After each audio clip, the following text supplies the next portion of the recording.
మమ్మల్ని మీరు ఎంతో ఆదుకున్నారు అయ్యా. అంతా మేము ఏదో బాధలో ఉన్న అయ్యా అప్పులుగా మీరు తీర్చండి అయ్యా తండ్రి. అంటారు అయ్యా మా అప్పులుగా మీరు తీర్చండి తండ్రి.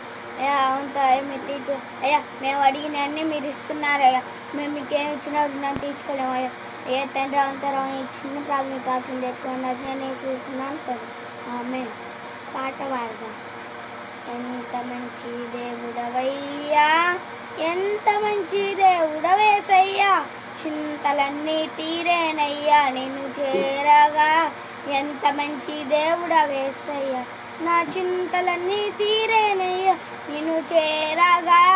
ఎంత మంచి దేవుడవేసయ్యా, ఘోర పాపినైనా నేను దూరంగా పారిపోగా నీ ప్రేమతో నన్ను క్షమించి నన్ను హత్తుకున్నావయ్యా. వాక్యం మత్తయి సువార్త 5వ అధ్యాయం. ఆయన తన శిష్యుల్ని చూసి కొండ వెక్కి కూర్చుండగా ఆయన శిష్యులు ఆయన వద్దకు వచ్చిరి. అప్పుడు ఆయన నోరు తెరచి ఇలాగూ బోధింపసాగాను.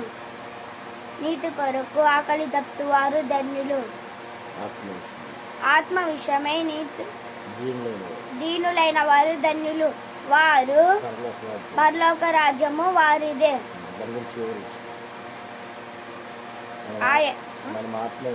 మనం ఆత్మ విలువ తగ్గించుకోకూడదు.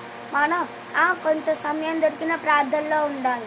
అప్పుడు ఆయన మనతో మాట్లాడతాడు, దర్శనాలు చూపిస్తాడు. మనం ఎక్కువ ప్రార్థనలో ఉండాలి. అని పాటలు ప్రార్థన అవన్నీ చేసి ఇంట్లో కూడికలాగా పెట్టుకొని ఉపవాస ప్రార్థన కానీ మీరు చేయాలి. అప్పుడు యేసయ్య మీతో మాట్లాడతాడు. అప్పుడు అందరూ మనసు కలిగి ఉండాలి. అప్పుడు యేసయ్య మీతో మాట్లాడతాడు. మేమందరం ప్రార్థన చేసుకుంటాం. మీరు కానీ ప్రార్థన చేసుకోండి. ఇవి దేవుడు మిమ్మల్ని దీవించును గాక. ఆమేన్.